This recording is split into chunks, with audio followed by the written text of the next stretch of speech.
have to decide what hat you're wearing and when. So when he's in here and he's on the computer, he has his business hat on. When he's on the phone, he has his business hat on. But as soon as he walks through our kitchen door, then he needs to have the husband hat on or the daddy hat on. And I also have hats that I have to wear or that I need to wear. And we just need to be clear. Like sometimes we'd be having a conversation like, okay, wait, what hat are you wearing right now? Because I don't know what direction you're coming from, what I need to do, how I need to support you.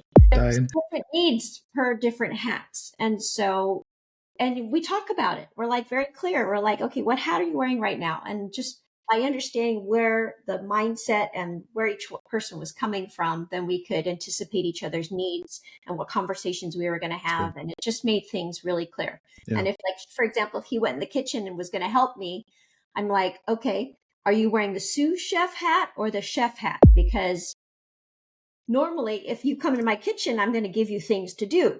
But then he has to give me permission to put on the chef hat, and then he has on the sous chef hat. Thriving in Tandem. It's a podcast for you, the married entrepreneur that wants to win in business and marriage at the same time. Welcome to Thriving in Tandem. All right. Hey, welcome back, Thriving in Tandem family. Hi, you guys. And, honey, when you think about when we're getting married, like when any couples, right, when they're about to get married, they have all these grand ideas of how marriage is going to be. And it's going to be so simple and easy, yep. And just we're going to be in love all the time. Yep. And then if you have a business or you're about to start a business, you've got all these dreams and goals and aspirations, and everything's going to be great, right? Yeah, and it's just going to fall right into place. So, as you know, honey, everything goes according to plan. Darn it. So, and even after you're married for a few years, right? I mean, we always have these periods in life, like even, we're beginning of the year and all that, and we have goals for the year. But even then, right? Even in these small parts of our life, we have plans, but not everything goes according to plan. So we got some great guests today, honey, that are going to help us, I don't know, figure it out, but at least we can learn from them of how they overcame some of their early challenges in the marriage, the business, but even in the present. And so we have Evan and Susan Money today. Yes, that's their real last name. You think they were bankers, financial advisors, I don't know. But they've been married for over 30 years, and we'll get into that. But they're entrepreneurs, best-selling authors, and podcasters where they are focused on restoring the flow of love in your marriage. Evan and Susan lead workshops, group sessions, and even pickleball marriage retreats. Oh, wow. There you go. Now, pickleball, I didn't know that was a thing until recently. I just noticed all these people in these small courts. I'm taking over the tennis courts with these small courts. I was like, that's a weird looking tennis game. Anyways, so I found out like pickleball is this thing. Anyways, and it's not just for the seniors. See, that's what I thought it was. It's actually for all ages. But anyways, we'll get into that. Those pickleball marriage retreats for growth-minded couples that want to go from good to great in their marriages. So pickleball, do you play, I wonder if you play against your spouse with your partner or... That is the test. Yeah, because some are very competitive and that would not go well. Well, but also when you're teammates, I've also seen it go sideways. Yeah, that's true. When someone's not, quote unquote, carrying their weight. Exactly. So maybe we'll get into that. So anyways, Evan and Susan, welcome to the show. Thank you. Yeah, we're super excited to be here, and for multiple reasons. So it just turns out the way the timing is, I took so many copious notes from the first time we just talked and connected. So shout out to Nicole Jansen for connecting us. And I was really impressed, Robert and Kay, with your guys is when you told me, you're like, you know what? Business owners that are in it as a couple all have the same challenges. And you told me like some of the top 4 and coming about resolving conflict and margin and some of those things. And so we're actually doing a podcast next week on those 4 immutable laws that you talked about. All right.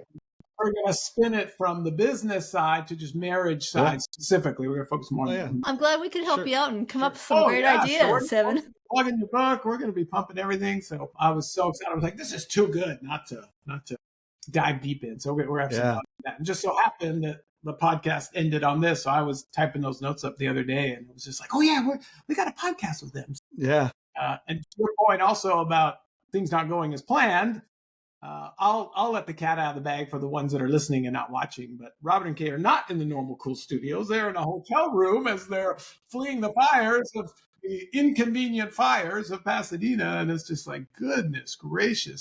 Excited to see you guys adapting and taking the ultimate opportunity to say, okay, this is challenging. And hey, we can go on a road trip. We can go here. We can do this. And so really excited to see you guys thriving in the midst of uncertainty and just, crazy weather. But again, it happens every 3 to 5 years. And somehow we always forget and it catches everybody by surprise. And it's like, oh yeah, the fire. We have fires here in LA.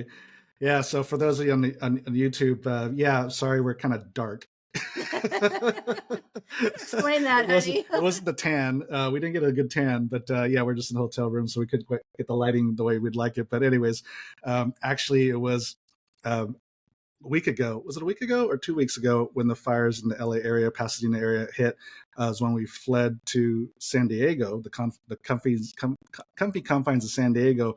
And as we're driving, I'm like, oh, we have an interview with Susan. I'm like, yes. You know what? We don't have our equipment. We just left it. So it's got the bare necessity just to get out. Our fire alarm was blaring and got the dog. And then last night, I look at it. We just got back from Ohio last night from 24 below wind chill factor down last night. And we're preparing, obviously. And then I turned on the news and I see this fire that just broke out in Castaic, which is on the way to, we're in Bakersfield now. We had a business meeting here tonight. And I'm like, that's on the way to Bakersfield. And I said, that's about the time we got to drive through Castaic. The fires might cross the freeway because it has before. And I'm like, now we're going into the fire. I'm like, I hope to God, we have to pray that these fires are not going to affect our drive, because otherwise I say, Evan, we're stuck on the 5. What? We're stuck on the 5. But fortunately, everybody's safe. But we want to, first, let's go in the pickleball thing. We, like I told Evan and Susan, we like to be conversational. But since we brought up the pickleball thing, have you guys learned anything relationally, not just you, but the people that you have in these retreats? When they work together as pickleball teammates, did anything come up? Absolutely. We'll talk about us predominantly because it's really easy to talk about others, but we'll share our things. So we discovered from my bride and I that our sweet spot is my bride really enjoys drilling with me.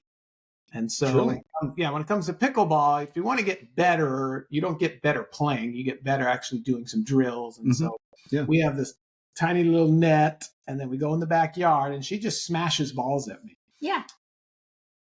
Is that the way you get out frustration, Susan? I want to come over and do it with you, Susan. Let's ball pit Evan with the ball as hard as we can. Oh, honey, we got to do this.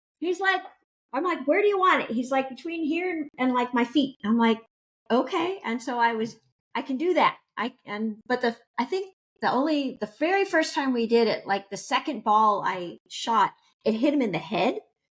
And he's like, no. I'm like, well, get your paddle up. Put my pants on, Evan. Yeah, you got to be ready for anything, right? But that works for us because I have discovered he is far exceeded me in playing. And so he has to play down to play with me. And I don't want him to do that. I just want to help him, support him, and have fun. So I enjoy drilling. Yes, honey, we're going to do that. I totally want to do that. And then you stand on the other side, and then I can just hit you like Susan does with Evan. Honey, please. That would be fabulous. I mean, he's such a good player. Yeah. He would. And it's heard, right? Because it was so interesting, because after the first session, she's like, I really like that. What's wrong? It's like, come on.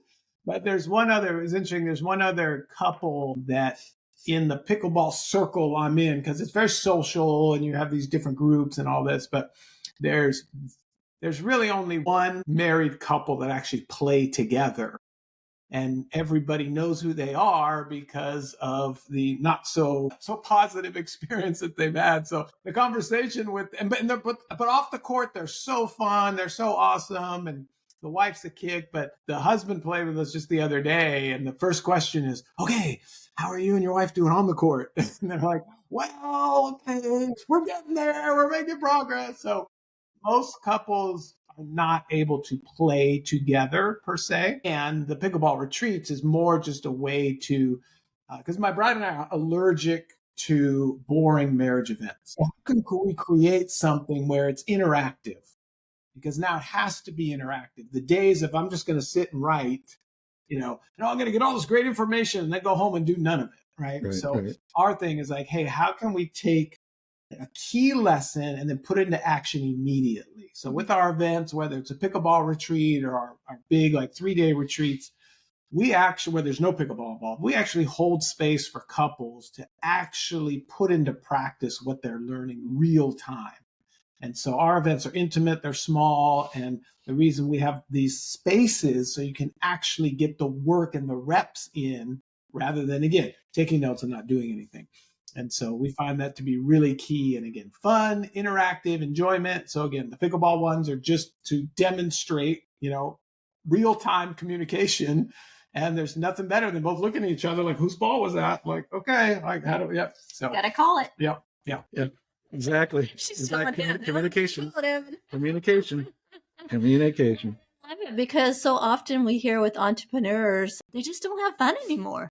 Couples. They're so busy with the family, with the business, just busyness that they don't make time for that. And it's interesting, we'll ask when we're first engaged with our clients, so when's the last time you guys had a lot of fun? And then it's like the deer in the headlight look. Yes. The first time we asked that, I didn't think it was going to be that tough a question. And then, but it turned out, I guess it's a tough question. I was like, wow, okay, here we That's go. very telling, right? Yeah. Yeah, they just look at you like, so. They look at each other waiting for the other person to remember and say when the last time they had fun was. They can't remember. You said something that's a trigger for me, so I'm going to bring that up for many of the multitaskers that are listening to this or, got all these things going. And the simple truth is, and again, for the faith-based listeners, is that busyness disconnects you from God. And it also disconnects you from your spouse. And for me and my bride, we realized that. So early on, we said, hey, how can we reject busyness and realize, okay, there's still things that need to get done. Okay, quarterly taxes still need to get done, right? All this other stuff. So we decided to reject busyness and embrace intentionality. Say, okay, we're going to be highly intentional about things that we're doing and also things that we're not doing. Mm-hmm. So when the kids were young, my bride's like, I'm not getting a minivan and we're not putting them in 5 activities on the same day. No so kidding. I don't know how families do that. The power of one. Yeah, we just are like, choose one thing per season, so to say, and we'll do that. And then we'll do that well and enjoy it. And then after a season, if you guys don't like doing it, then we'll move on to something else. So I'm just like, I'm not going to music lesson and dance lesson and sports lesson. No, let's just focus on one thing at a time. Yeah, that's what we did. That's what we did growing up. That's all we had. I mean, these days, it's like, oh my gosh, you're playing 5 sports at once. I'm like, geez. Yeah. And so we were just highly intentional about, okay, this is what we're not going to put on our calendar. Robert and Kay, it's so easy. You guys are, hey, we're going to this event. We're here. It's so easy to be evented out, right? Oh, yeah. We're going to go do here and go do here and go do here. So one thing at this stage in life that my bride and I did that will pay incredible dividends and will be very helpful to all of your listeners is we actually, on the calendar now, we actually have on the calendar couch dates where we say it's on the calendar. So non-negotiable, we sit on the couch and we read our books snuggled up together. And so that's a way of intentionally saying, hey, this is how we can slow down to go faster. Because there's sometimes where couples are, oh, yeah, we got a date night. But after 5 different sporting events, after all the business stuff, after we just got back from this event, after we just flew in, a lot of couples are date night. They're just like, oh, can I just stay home, right? So we're like, hey, how do we intentionally bring in downtime as well as uptime? And to your guys' point, that sets the stage, that sets the foundation to actually have fun. Because when you're able to relax and connect, then everything works better. And then the transition to the bedroom's even better. And it's not this whole thing. So that's a big one that we just recently discovered of, hey, let's schedule the couch time. Be intentional about that. Yeah, that's a common thread, amongst any successful couple that's being able to do life and business well is that intentionality. So we see where you are right now, but let's go to the beginning a little bit. Susan, tell us, like, you guys were newly married, highly optimistic, but you were broke. Yeah. Susan had a low-paying, high-stress job, and the business was struggling, and Evan's business was struggling. So give us a kind of a high-level view, and then we'll kind of drill down, like, how did you start turn around? How did your marriage survive? Number one, how did you get the business to turn around? How did you figure out what career wise, the professional side? How did you guys get all that kind of in sync or in proper alignment? Because I'm sure that was a process. So yes, I was a high school teacher when we got married, and a month after we got married, Evan started his first paintball business warehouse. And that was a bit crazy because we weren't making a whole lot of money. I married him in name only. It was not doing a lot better now. You married the money. You married money. I did. But didn't have any. In the beginning, we were involved with a lot of growth-minded groups, and we had mentors that said, be united in what you are doing and be the best people that you can be. And then everything else will benefit from that. So your business will grow, your personal lives will grow as long as you have a strong foundation. And so we said, well, when we got married, a strand of 3 cords is not easily broken. So it was Evan and me and Jesus. And we just clung to that. And we sought mentorship from others who had what we wanted. Because if you want to learn to have something or to be something, you learn from people who already have that or are living that life. So we had a lot of mentorship in the beginning, and we read a lot of books, listened to a lot of growth-minded stories, and we didn't have podcasts back then. We had CDs and cassette tape. You want to hear a funny story? Like just pretty recently, we went to this kind of a well-known speaker, within our circles. But anyways, they gave us this package of DVDs. Oh, and I'm like, not as quite as old as cassette tapes, but I'm like, what am I going to do with these? Yeah, I ended up finding somebody that had a DVD player because we do not have a DVD player. I think I was just decluttering years ago, and I'm like, we don't use this, let's bless somebody else. So we had a hard time finding somebody, but we did find someone that had a DVD player, and they were thrilled to have the DVDs. So go back to the cassette. Go back to the cassette. that just brought back memories. Yeah. So we sought mentorship and asked those who had what we wanted, and we did what they suggested, and we learned through from that. So it was pretty simple then and smooth. Like, I don't know that it was smooth. Of course, there were hiccups, and I don't know. We were in it to win it, so to say, and we knew that whatever we had at that moment, it could always be better. And so we just strove for making it better and better. Yeah, part of it too was not wanting what society told us was available. So I like to label myself as a rebel entrepreneur. And so it wasn't that I was like, oh, I'm just, want to add more value to the world and, I want to get out there and make a difference. No, I was like, my boss is an idiot. Like, get me out of here. And the boss was the owner of the company, and I could, have documented proof of what an idiot he was is because he hired me, number one. Although I did add some value to the company, but it was really just, hey, it can't be this hard. Like, I'm going to just, again, don't tell me what to do. I want to kind of do my own thing. And that started that. But in the world, as far as relationships, all my bride and I saw were 3 options. You could be married and miserable. We saw that a lot. My parents modeled that perfectly. You could be divorced and desperate. And I saw that a lot. Both my parents divorced multiple times and remarried and all this nonsense. Or you could be single and cynical. And those were the only 3 options that we ever saw or was ever modeled to us or was even through entertainment, right? Like you guys remember the shows back then, like Archie Bunker and some of this stuff, right? It was just like, right. The Jeffersons, right? All this craziness. All of the functions. So, yeah. And I'm like, okay, I don't want any of those 3 options. So when my bride and I were sharing, I was remembering because it wasn't like, for me specifically, it wasn't this, oh, I want to pursue this amazing dream. It was just rebelling against what we saw. Mm-hmm. And it was like, okay, I'm going to show you, we're going to go find the happily ever after Disneyland dream that everyone says doesn't exist. And we're going to prove that it does. Yeah, we're going to go prove that it does. And all along the way, we realized like, oh, this is something that we co-create together. This is, the results that we're looking for, the results that we need to create. And it's on me personally as the husband, right? So I'm a big proponent of letting everybody know the biggest room in my house is the room for my improvement. And so that improvement, no matter what house we move into, that room is always going to be there. So I don't need to waste any time, any bandwidth, any energy peeking into her room of improvement to see what she needs to work on, because I've got a lifetime right here in my room. And so that was our quest of like, hey, we are going to find happily ever after. And then once we realized it wasn't a place to be discovered, it was a place that we created each and every day.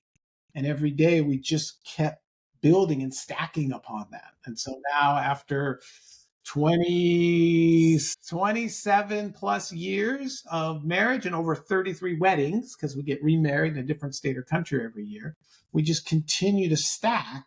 And now it's exponential growth, right? So just imagine if I tell people all this time, whether it's people that are clients or from stage or whatever, it just the math isn't like this, but it is. If you start right now, January, whatever, and this is coming out February, so maybe close to Valentine's Day, but if you say, okay, starting February, if I just improve my marriage 1% every day, 1% is not that hard to do. It's like, hey, I'm just going to not give a biting comment. I'm not like 1%, any but 1%, right? I'm going to anyone can do that. Anyone can have time for that. It doesn't matter what's going on. 1%. And if you do that every day for a year, now you've gotten 365% better. It's like, wow, how do we do that? Just by continuing to stack. So long answer to your guys' question of, yes, it was easy and it was not clean by any means. It was definitely messy, but we just kept stacking 1%, 1%, 1%, 1%, 1%, 1%. And sometimes I'd blow it and be like, oh, okay, let's start again. 1. And we just kept stacking those 1%. And now we're at thousands of percent. And then when you ask, like, gosh, how'd you guys do it? We're like, how did we? Well, would you get this tiny little continual stacking over time?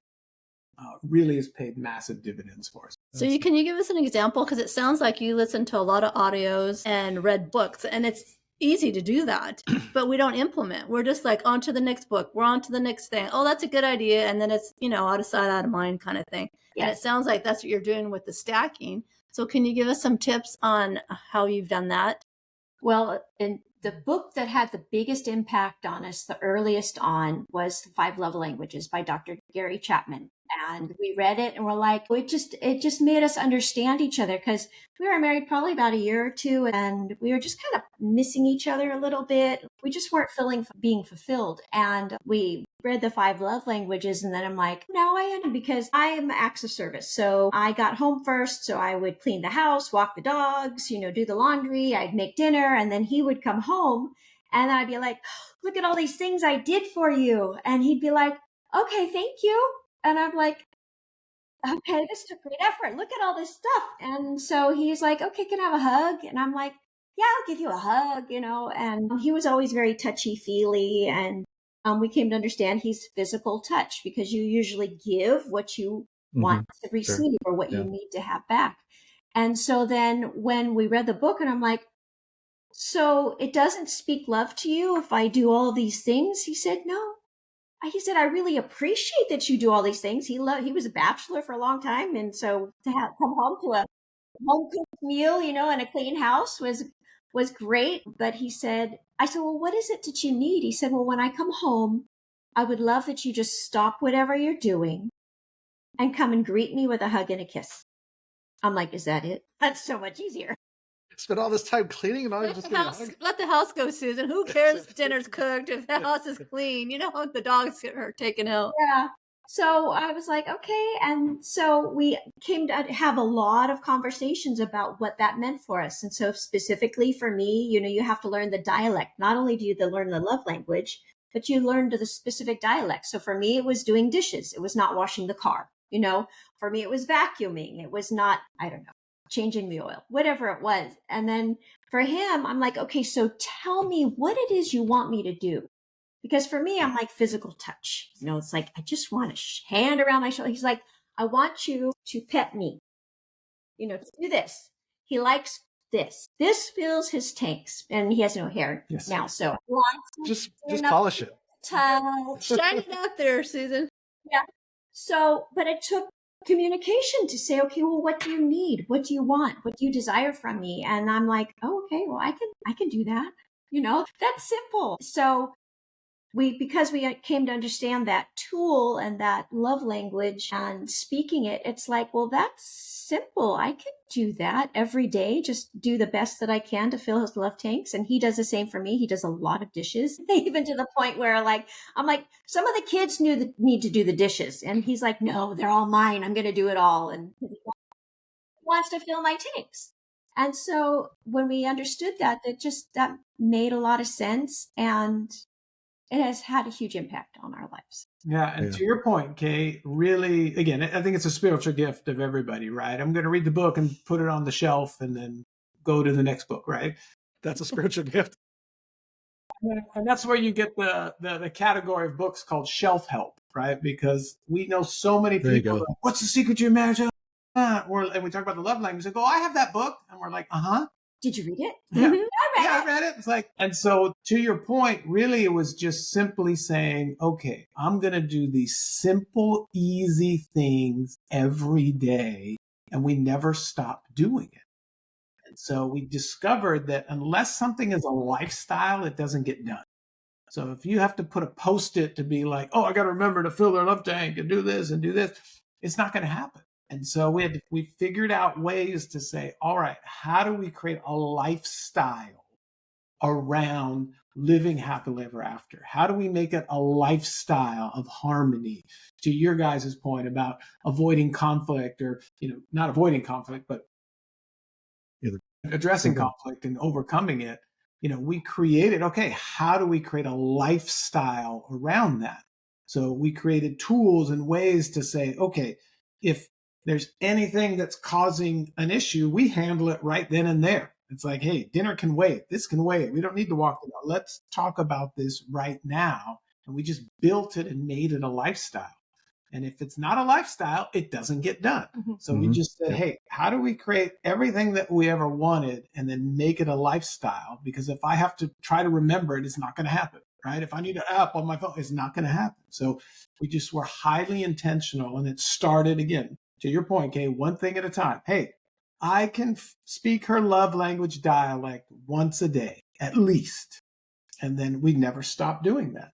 And then we read another book that talked about personalities and understanding her personalities. Like when we go to the grocery store, she's the, come on, we got a list. Let's get to work. Let's go. And she turns around and I'm out there juggling the fruit. And she's like, what are you doing? I'm like, I'm juggling the fruit. Like, we need to have some fun here. And so we had to figure out, like, okay, how do we go to the grocery store together? How do we work this out? So then it was like, okay, I understand her personality more. I understand her love language more. I recently came out with what we discovered after years of work is that it's not just about personalities. We all have a way that we process. There's 4 ways that we process. So for example, you guys are familiar with one person being the verbal processor. Usually every couple has the verbal process. Yeah. Hey, I just need to talk it out, right? Like, I need to talk it out.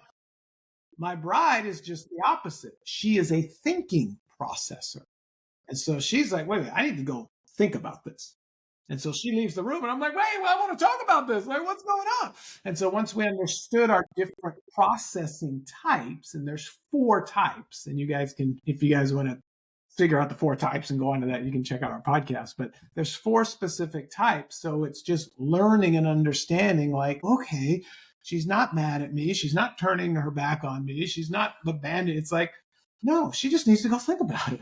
It's like, but I don't need to think about it. I need to talk about it. Yeah. And so we go on our walks, and those are usually our walk time is my processing time. So she knows Evan's going to process and she'll just going to listen. So we smell flowers and I nod my head and listen and ask questions and keep it going. Mm-hmm. And we also learned early on not to try to change each other, because God made him who he is with his needs and positive attributes and things that he needs to work on. And then the same with me. And I thought when we first got married, I'm going to make him into the man that I want him to be.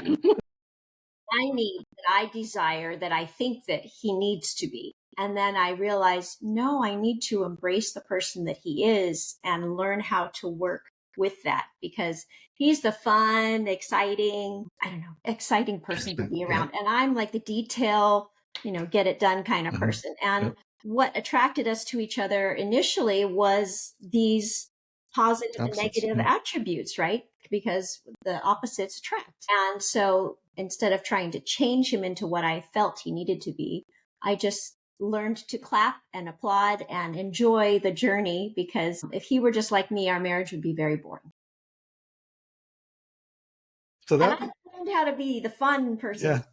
So that this kind of leads into, I think, in parallel, energy levels too. So I would imagine if you're you guys are very much like us, the opposite areas, but one has high energy, which I don't know who that would be in your marriage. Yeah, I don't either. And then the other was a little bit lower. How do you manage those energy levels, especially like when you're working together or just doing life together? Like when we're go on trips and business trips, I can go, but she needs to have some downtime. So how have you guys learned to kind of manage each other's energy levels too, and not say, "Oh, come on, honey, come on, we can keep going," kind of thing?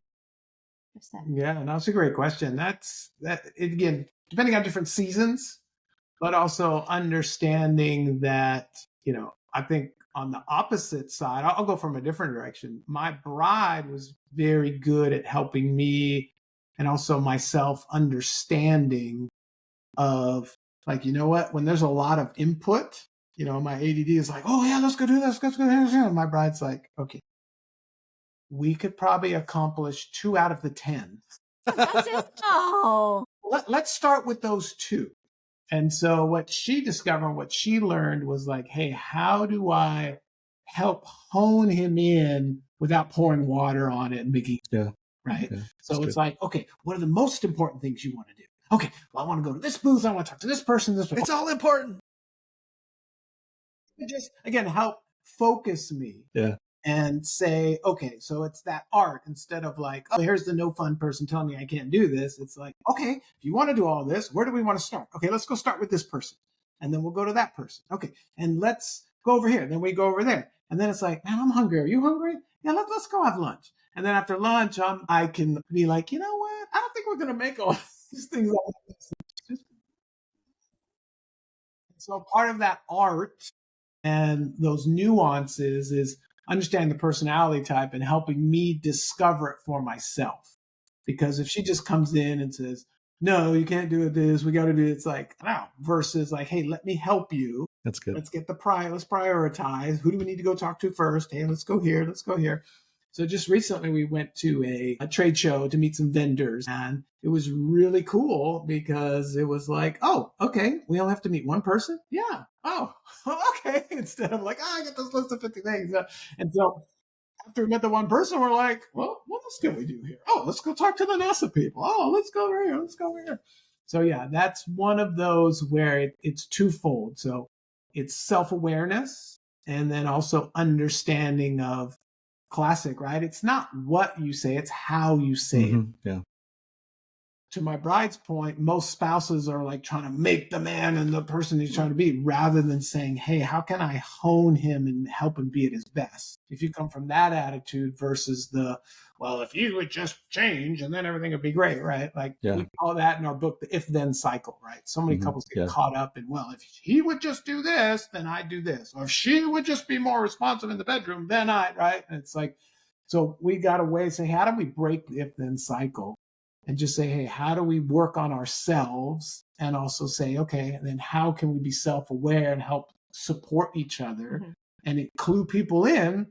Because you guys have experienced, there's times where you guys, without saying anything, without even looking at each other, you know what the other person's thinking, you know what the other person needs, and it's like, oh, this is awesome. But then there's times when that doesn't happen. I'm not reading your thoughts. You have to let it come out of your mouth. Yeah. So that was a big awakening for us when my bride was like, and we finally figured out how to talk to each other about it. I said, hey, just let me know when you're not reading my mind.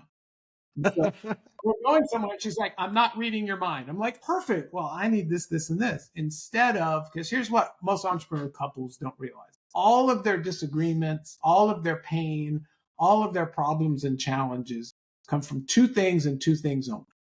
That's having their assumptions and expectations not met. So we call it the A&Es. When your A&Es aren't met, that's when it and all this stuff happens. Okay. But the challenge with that is most of your A&Es you don't verbalize. It's here. And you're just, well, you should just know that when I get to the airport, I want to, I'm like, I know I don't know. And so So we were just very clear on like, hey, I'm not reading your mind right now. What's going on? Oh, well, this. Okay.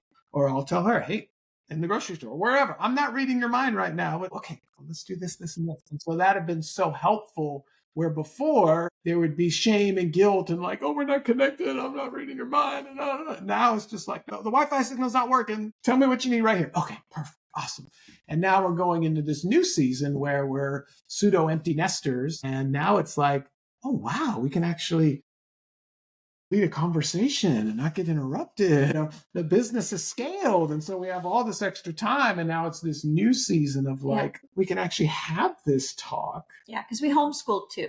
So we have two kids, 21 and 18 years old, and we homeschooled both of them from the day they were born, basically. So there was a lot going on in our house always. So it was business. And then again, 15 years ago or more, we were early to the home office revolution, because I was like, why do I want to deal with traffic? Why do I want to go drive somewhere? Why do I want to lease office? Like all this stuff. Like, let's just do home office. So we were home office, homeschooled. So we were around each other 24/7.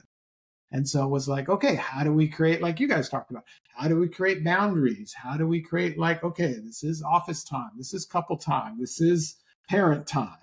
This is non-parent time. And then when our kids got older, we were very clear with them. We're like, we're done being parents at 8:00. Mm-hmm. Sorry. Done. Sorry. Yep. Good night. We love you. We say a prayer over them, and then we close the door. Yep. This is our time to come here. So those are good. just a little bit of the tools and stuff along the way. But yeah, I look back now, and if you would have looked at us 27 plus years ago and 32 marriages ago, you would have been like, there's no way. Like those two, no, they're not, like, no way. No. But that was what's so great about God's grace, is that he allows us to say, hey, if you're willing, if you're hungry, if you want to grow, I got you. And so the other cool part is the more we grow, the more we need to grow. That's good. That's good. So as we wrap up here, I got one question for each of you. Same question for both of you. To these, especially a lot of our listeners and our clients, they work together. So what would you say, what's one tip or piece of advice or encouragement you can give to our listeners of how do you work well together in marriage and business? So one quick piece of advice from each of you. I would say, I'll go first. That you have to decide what hat you're wearing and when.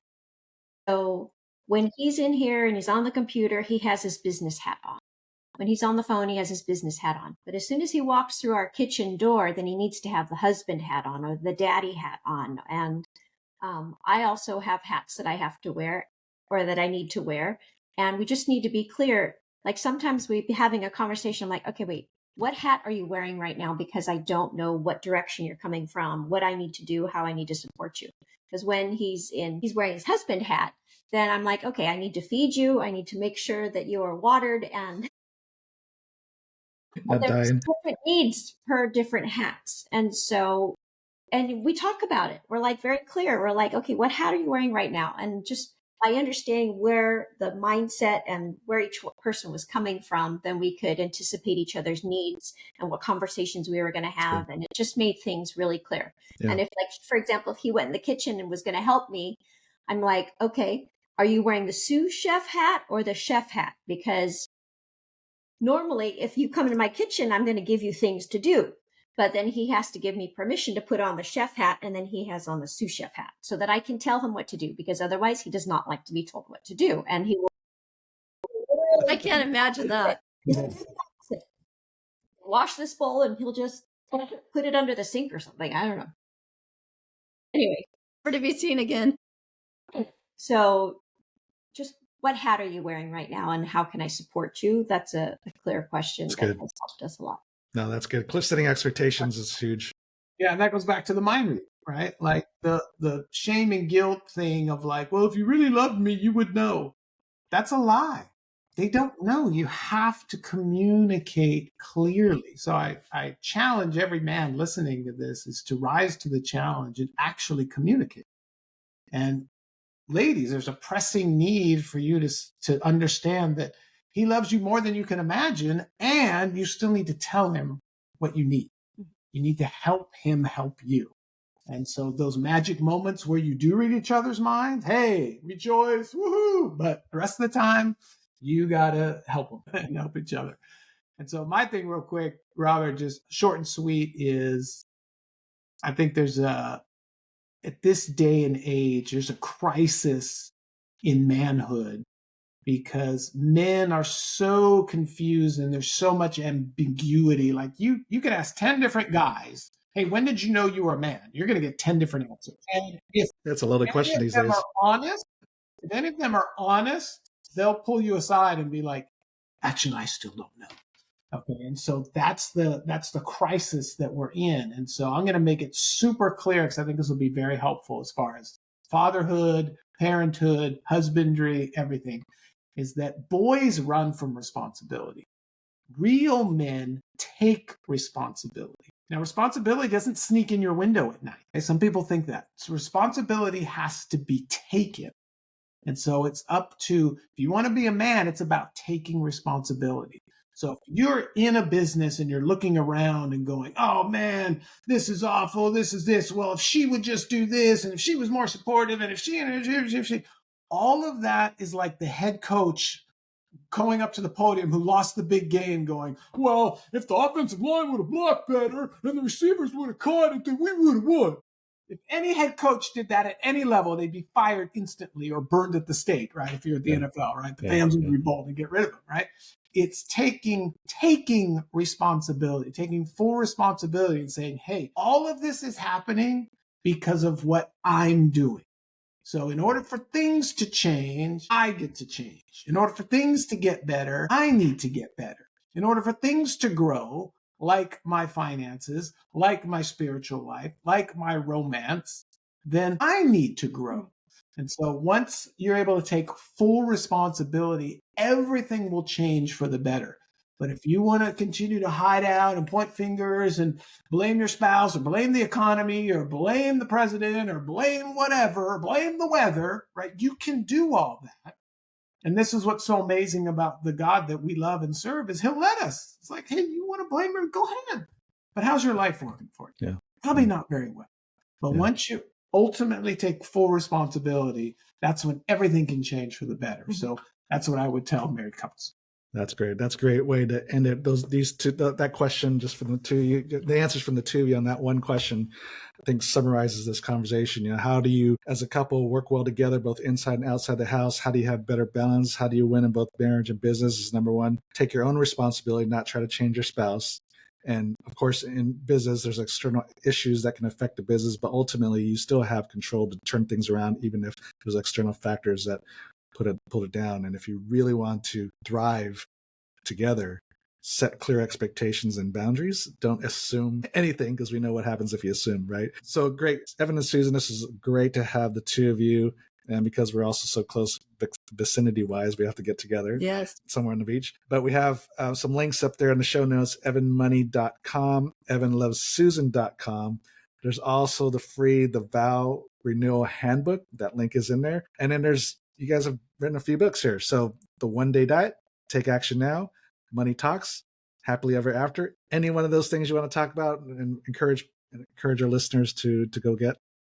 Well, you said it all very well, Robert. So you understand. You can't edify yourself, right? I think only celebrities and politicians are the ones willing to get on stage and tell you how wonderful they are. So yeah, my bride and I at this stage in life, we realize we did a podcast just the other day, and I'll use Warren Buffett as an example. We did a journey on some of Warren's marriage tips. So he's been married for 70 years. Yeah. Wow. Yeah. So, but people think about, okay, he's this richest man in the world, or one of, right? And he doesn't write books for the book advancement or for, whatever he's going to make on the book or the royalties, right? He actually loses money taking the time away from his business to write the books or have the people write the books. So he's not doing it for the money. Right. So people say, well, why is he writing the book? So he's writing the book so someone can read it and go, hey, I'm not where I want to be. I can take some of Warren's skills and tools and use them to better my life. And so that's what my bride and I are about, saying, hey, Here's it in a book. Here's it in a video clip. Here's it in a seminar. Here's it in a website. Here's something to give you tools to help you grow and change to have the life that you really want. And that's really what it's all about, because it goes back to whether it's pickleball with side out scoring. And if you're not a pickleball person, that's okay. But in volleyball, they have side out scoring. And life is like side out scoring. You got to serve to score. And so my bride and I at this stage are just excited about serving and saying, hey, we know there's couples that are just like us that were like, man, if you could just give me some tools, then we could get so much farther ahead. So we just want to supply those, and wherever people are on their journey, we're just about serving and adding. That's awesome. Well, thanks for your heart to serve others and to pop on with us. And it was great, some great nuggets here. So listener, I know you got a lot out of this because you're still listening. So go ahead and share this with another married entrepreneur that needs to hear this to encourage them. And until next week, God bless. Thank you for listening to the Thriving in Tandem podcast. Please visit our website, marriedentrepreneur.co, for a variety of free resources to help your marriage and business succeed. And feel free to leave us a review and share this episode with another married entrepreneur. That would mean so much to us. See you next week.